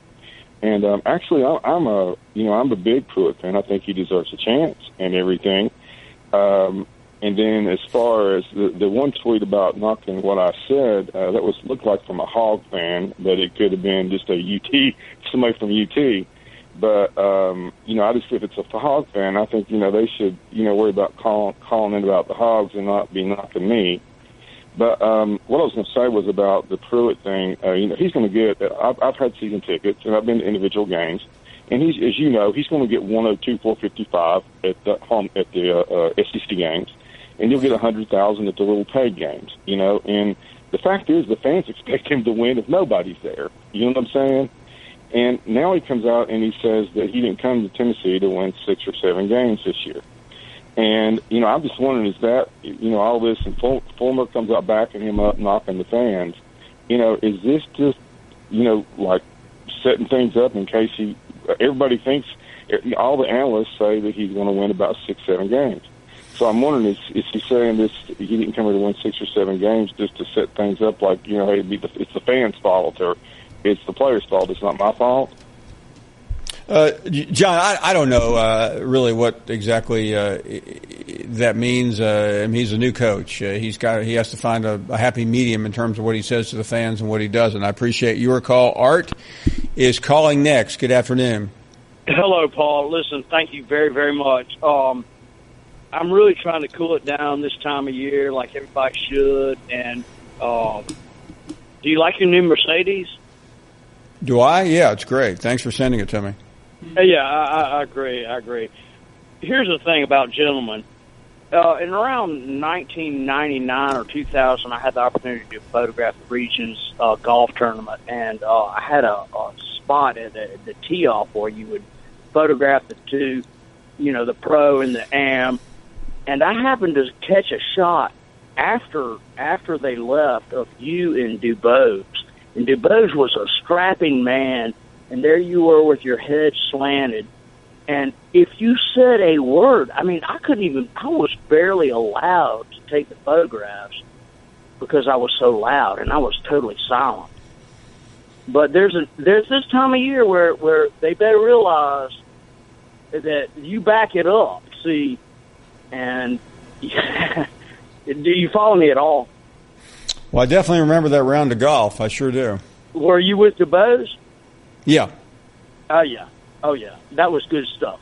But you must have a mighty fine bathtub now because you sure are happy. I've never seen you more jubilant and more happy. See, I was a big fan of the Birmingham News. I really didn't like the Post-Herald until all that stuff broke. But, you know, that picture of Dubose and you, Dubose had his pose, and he's a big old strapping man, but I just want to remind you that I didn't get my respect from you.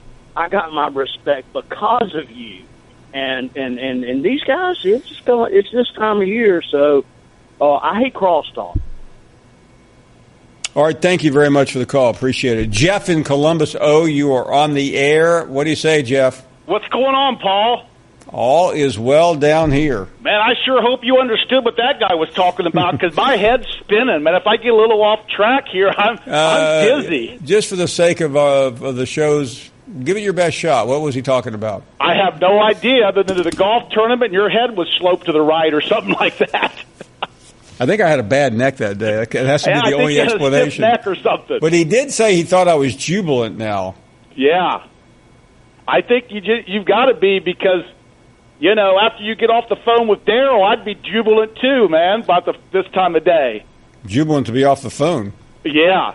Speaking of Darriel, I love how he likes to call in and crack on everybody's football knowledge. I'm still laughing from a week ago when the pasty white guys in the box embarrassed him when they asked him, they spun the tables on him about the 5 Georgia running backs, and basically he said Herschel Walker and whoever those guys are. Well, played for the old St. Louis Cardinals. Yeah. Yeah. Then a couple of days later, I know he had you stumped because he tried to attack Ohio State and me by saying, when's the last time Ohio State ever played for a national title? Oh, yeah, that was great. Yeah, and I think he forgot we've won 2, played at least for 2 others. We're in the playoffs since his dogs have even sniffed the title. Yeah, so, he has completely missed the Urban Meyer era at Ohio State. Yeah, I think he thinks Fickle's still the head coach or something. Yeah, and when he saw Earl Bruce passed away, he was confused. Yeah, and the best was tonight. You know he did some research all week and all that. Yeah. He thought he'd come in with the Grand Slam walk-off home run about the national titles. And, I mean, the guy's he's just grasping at straws like none other. It's actually pretty comical, isn't it? Where would our callers be without Wikipedia? Oh, I know it. Hey, speaking of internet and things like that, I never did talk when you had the conversations about the dwindling college football attendance and the concerns about that. Right. And it's so obvious. You've said it a number of times. It's all about TV. And I'm just curious, have you talked to any prominent ADs or Sankey or any of these big-time commissioners? Because obviously, college football and the commissioners sold themselves to the television sets, to the networks, and it makes perfect sense. They've made buku money. To me, the era, when you give some of your older callers and they're 70 and plus, that was the golden era of sports on radio. And guys in their 60s and youngers with ESPN being launched in the late 70s, we've lived the golden era of television, and college football's thrived, made tons of money and all that. And obviously the ADs have loved when they can play both sides of the fence for all these years with sellout crowds, big-time TV ratings. But the prices and everything have gone up so much. Do you still think the ADs are happy that they're probably making more money on television? And are they really that concerned about the Jeff, attendance? What do you think? Have you talked to them about that? Let's isolate this for a second. Let's talk about the league you follow and the league I follow the most. The Big Ten and the SEC, and I do know the numbers. I'm not sure I'm comfortable sharing them, but you do probably have a pretty good idea of the amount of money that the individual schools make just from those college networks alone. Right. And if you're Ohio State or Alabama, you start then getting a piece of that college football playoff pie, the Power Six bowl pie. I mean, it is enormous, and it funds a lot of programs at these schools, and that really that will counter some concern, not at Ohio State or Alabama or Georgia, but maybe at some other schools where attendance is maybe dropping off a small percentage. It is a concern, but when you weigh it against the amount of money, this money is it's found money. You know that, and the Big Ten was the first one in the sea when Jim Delaney started that network back 2007, right. I think it was. Right. And I know I'm a perfect example of what's happened. I mean, I went to every home game. I didn't miss a game. Bought season tickets when I started getting busier, and had conflicts, and the ticket prices are going up, and I was having a hard time selling my tickets. I admit I don't get season tickets anymore because I enjoy when they're not playing a prime time, big time game. I'd rather be sitting at home watching the game but can flip over and watch the big-time SEC 3:30 game. I go to about 1 or 2 games a year, the select, top-line games with Penn State, Michigan, whatever. I'd rather spend my money there, and that's the problem. That's what's happening, I think, with most diehard fans. Most of my friends are telling me, if they haven't already, I'm seriously consider giving up my season tickets and just hand-picking the games I go to.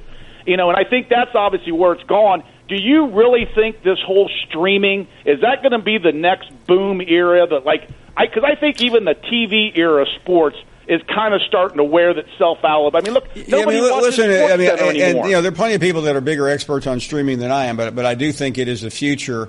And you're right.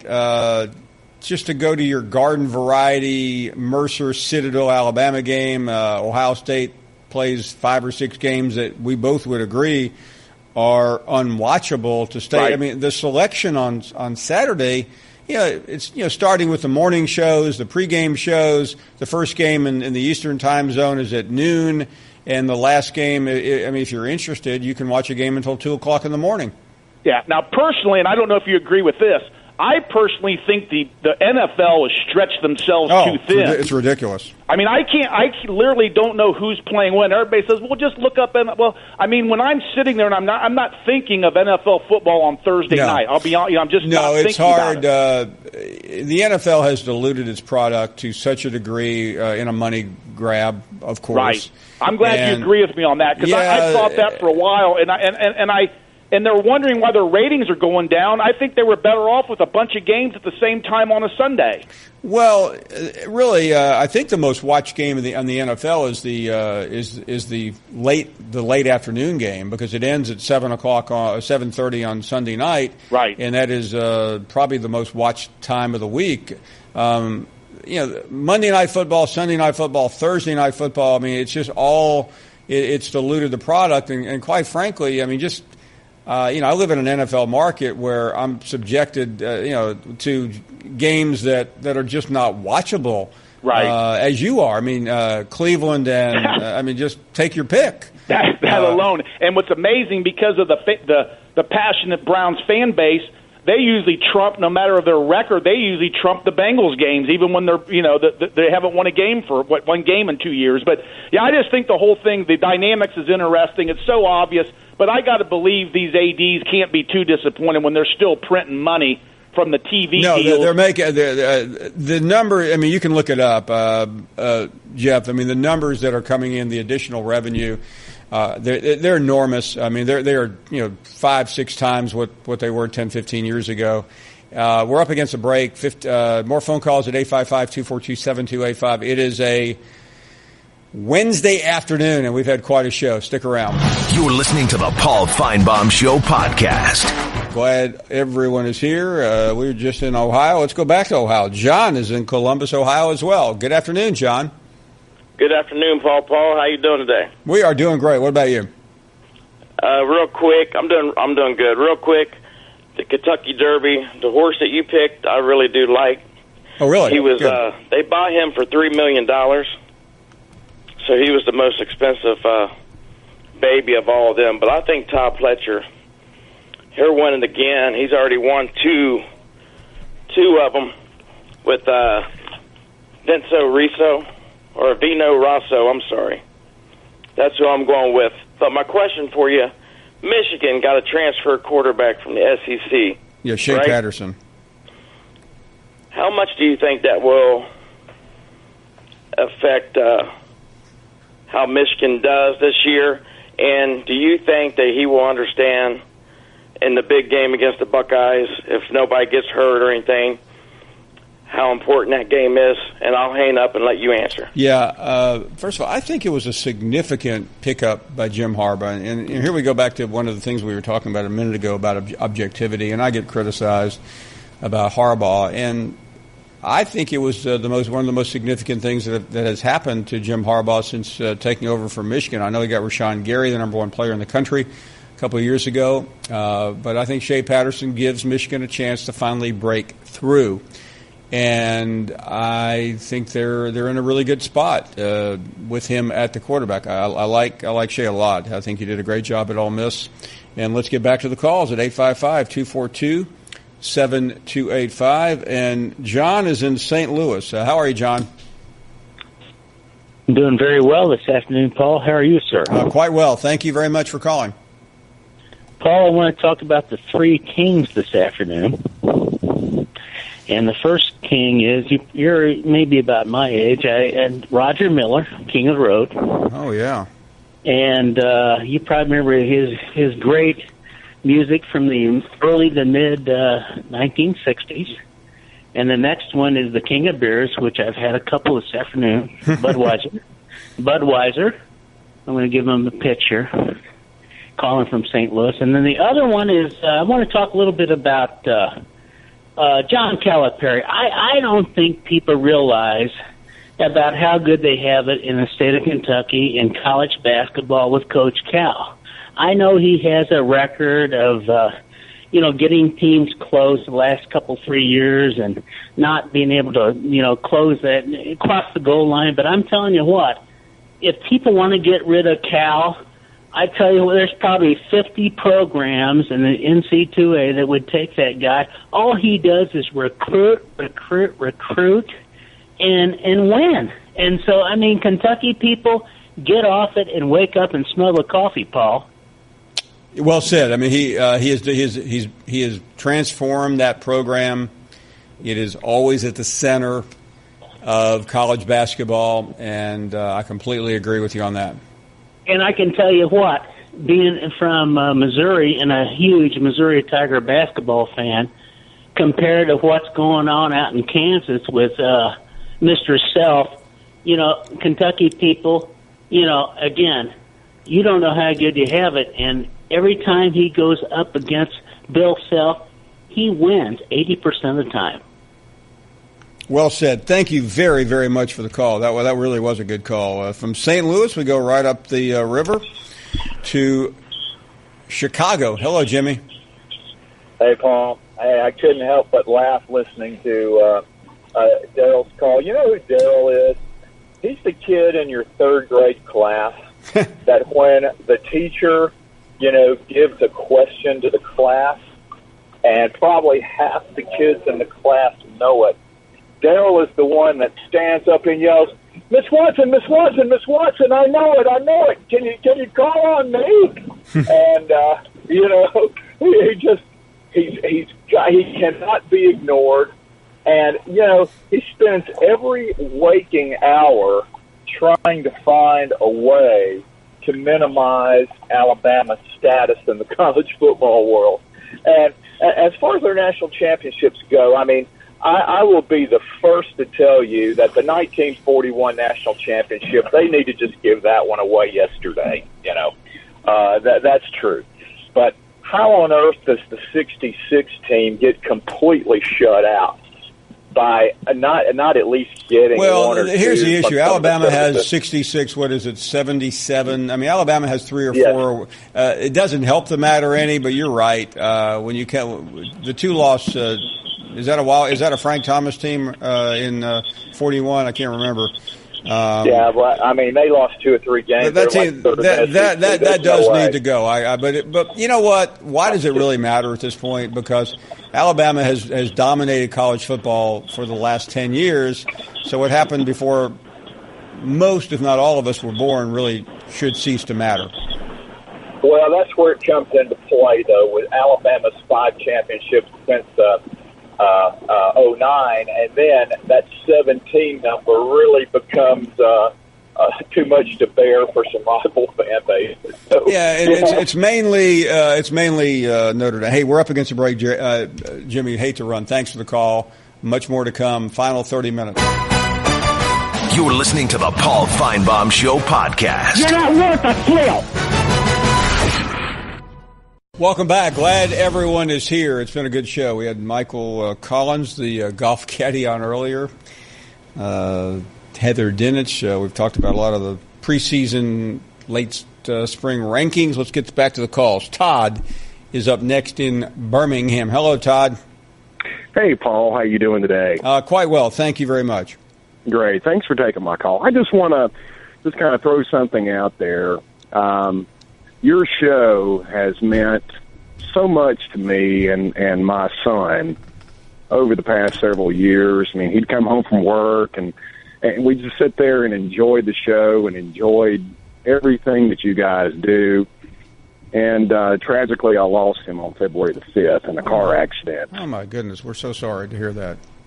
But so I had to stay away from the show for a while just because of our connection and what we had. But just over the past couple of weeks, finally cut it back on, and it has really, really helped me get through this. Todd, how old was your son? He was 25.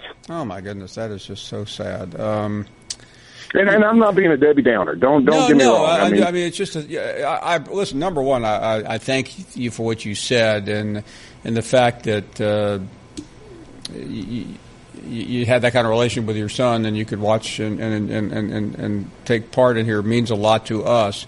It's just yeah. I mean, but I really do appreciate your comments, though, and I'm glad. There's no words anyone can offer you. I promise you. No, it's not, Paul, and I appreciate that.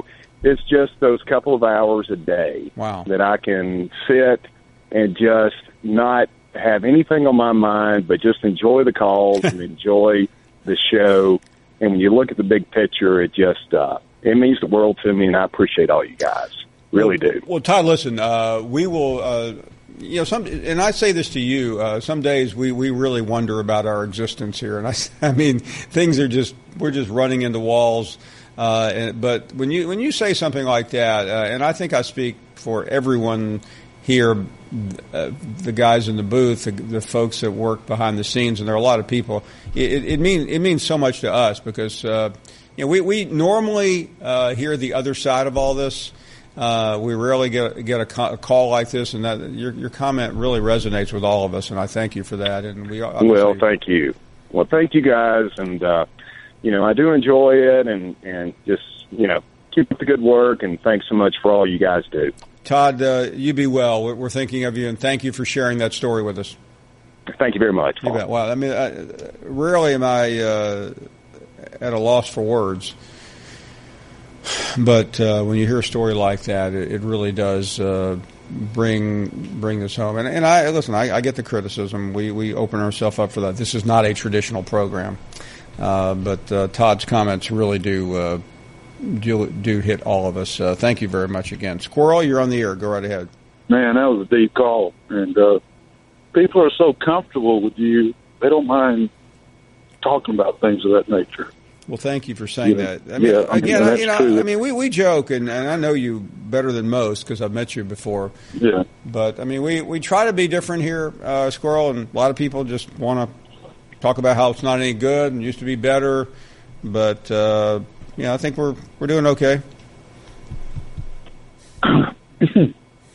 Yeah, I got 2 kids. Exactly.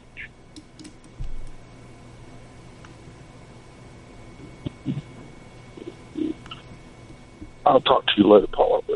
Thanks, Squirrel. I certainly understand that. That's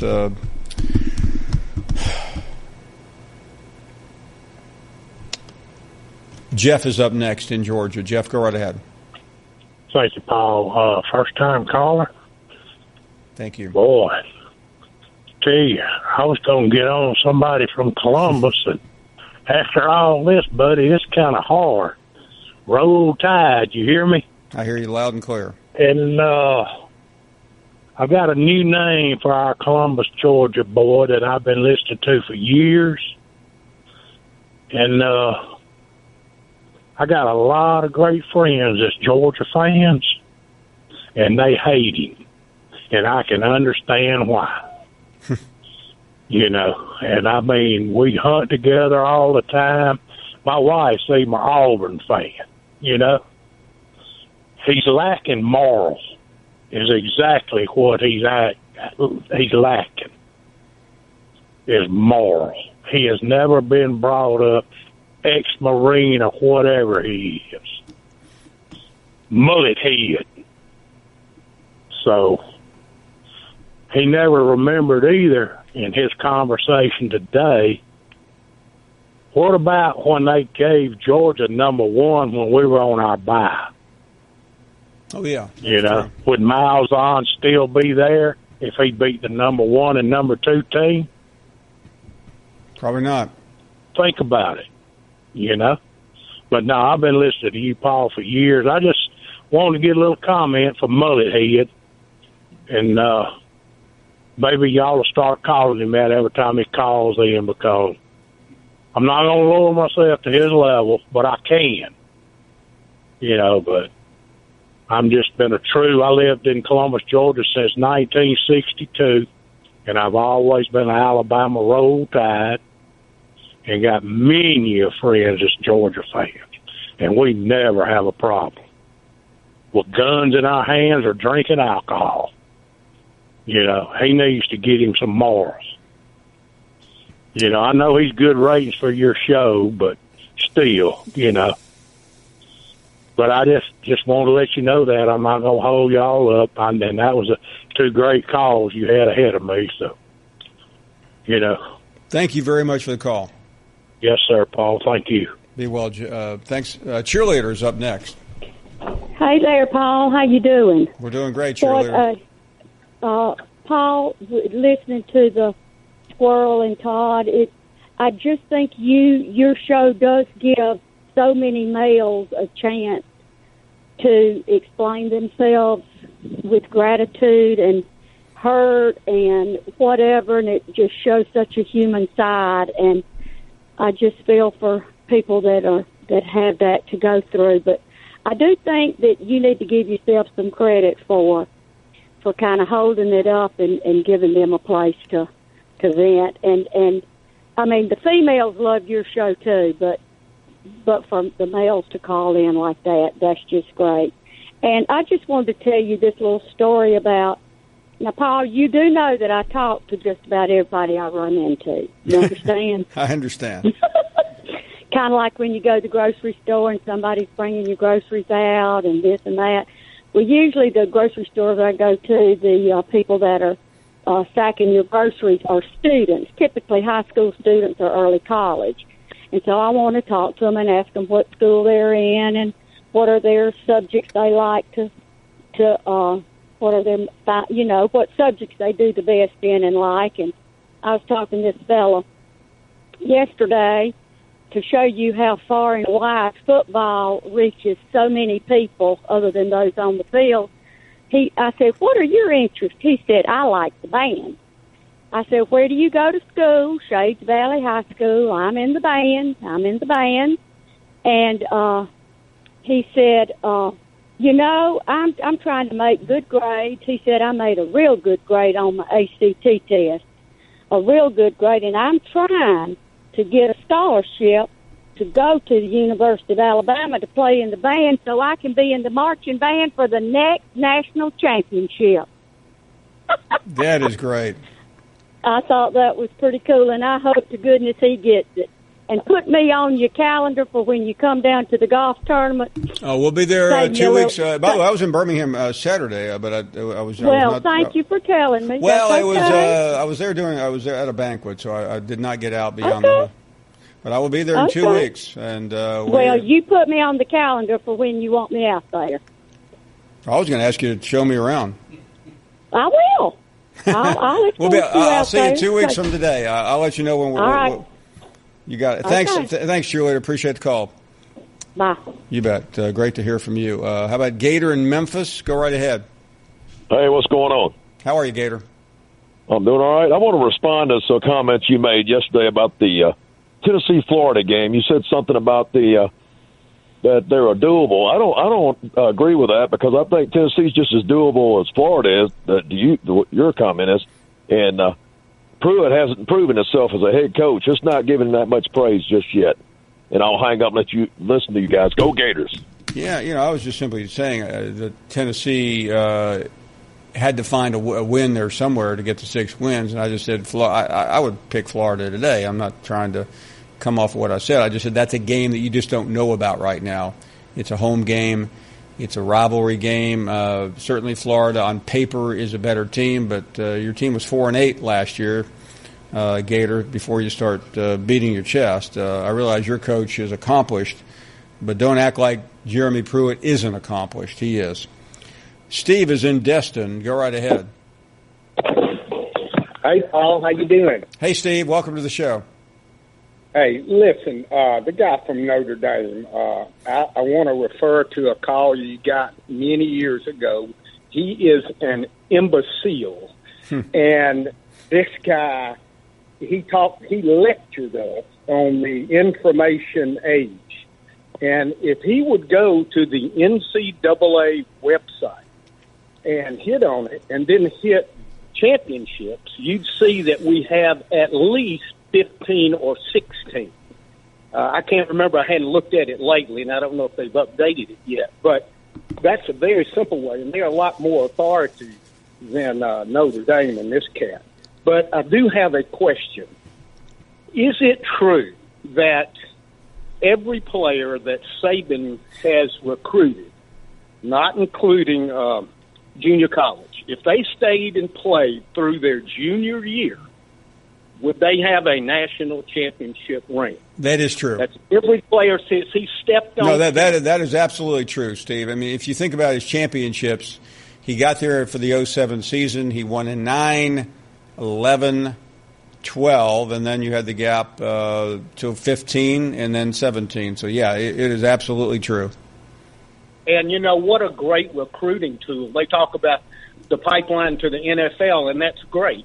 But a lot of kids realize they're not going to make it to the pros. But that ring means a lot.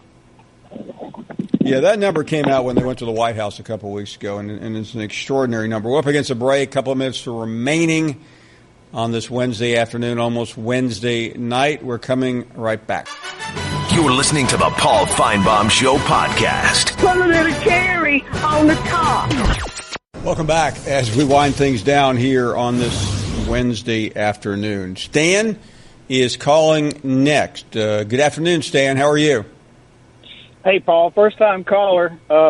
Thank you. I used to read your articles in the Mobile paper back when it was a 7-day-a-week paper, and I used to live up in Sweetwater. And I had a friend up there that would always complain. You could get the Alabama-Auburn fans really stirred up with some of the things that you wrote, and my friend, he'd be like, I can't stand that Paul Finebaum. And I was like, really? I was like, do you read his articles every week? He's like, yeah, I read them. I was like, I really doubt if he cares if you like him or not. I think he just wants you to read his articles and talk about it.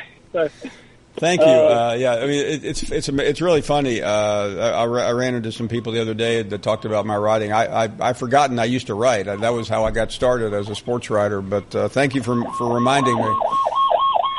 Yeah, it's been a lot of fun watching you move into radio and then to ESPN. I have about a 15-minute commute home every afternoon, so I always listen to you. I get about a 15 or 20-minute dose every day, so enjoy the program. Thank you very much, and I certainly hope that wasn't the police pulling you over for talking while driving. Anyway, let's talk to Razorback at OKC. What's going on? Hey, how you doing? I'm doing great. Had to get through. Just curious about what you think about the Arkansas hire for head coach. I think it was a good hire. I think Arkansas was desperately needing a change, Razorback. And Chad Morris is a very attractive, bright coach.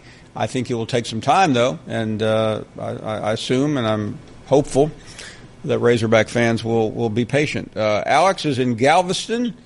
Galveston. Hey, what's up, How are Paul? you? Good afternoon. I just want to get your opinion on what do you think of the new Texas A&M hiring Jimbo Fisher? I think it's one of the best hires of the year. I think Jimbo is a phenomenal coach, and this is a great spot. I think Texas A&M is a sleeping giant. The Sumlin story just played out poorly in the end, and I think Scott Woodward and the administration there made a killer hire. Yeah, I think they did too. I don't know. I think they may make a run-in for one of the top 4 spots this season. So that's hopefully what I'm hoping for. Yeah, I just wish the schedule wasn't as difficult. Clemson on there is probably about as bad a draw as you could. I mean, well, it is the worst draw you could get. The only good thing is it's at home. Could be worse on the road, but probably not that much worse. Thank you for the call. Do appreciate it. Gary is in Georgia. You're on the air. Go right ahead, Gary. Hey, Paul, this is Greg. Greg, I'm sorry. I don't know why. Greg, thank you for the call. Hey, I was just letting you know I was sitting here swatting a stink bug. You know, stink bug that gets in your house in the South. That reminds me of Jeff. He's about like a stink bug. He's gonna live in the South and talk about another team that irritates him. And by the way, what happens if you swat a stink bug in your house? Well, what you do is when you swat it, don't pick it up with your fingers. You really? Use a napkin because they stink. Do you know what a stink bug is? Yeah, I mean, I've seen them, but I just really never knew the intricacies of what to do and what not to do. Use a napkin and flush them, toilet paper, whatever. Don't touch them because they stink. That reminds me of Jeff. You know, somebody that lives in the state of Georgia and go pull up Alabama. Does he not realize we were one play away? One play away of winning the national championship, and he's going to talk shit about a mullet? So, I'm glad they won it. I really am. But I'm going to tell you something. If you're going to live in the state of Georgia and pull up on that, move. Move. Moo or move? Move. Or Okay. I got cows, too, yeah. I bet we're in Georgia. Well, you're gone. Who cares where you live? Jonathan, not a lot of time, but you're the last caller of the evening. Good afternoon. Good afternoon. A sporadic listener and occasional caller. I've called to help on the pick on Darriel for Columbus, from Columbus, Georgia Day. Yeah, what about it? Yeah, so checking facts here. We got last 50 games they've played, 34-16-1 if we count the tie. Wow. Sorry to run off, but we're done with time. Have a great evening. Thank you for listening to the Paul Finebaum Show podcast. The Paul Finebaum Show airs weekdays on the SEC Network, beginning at 3 Eastern.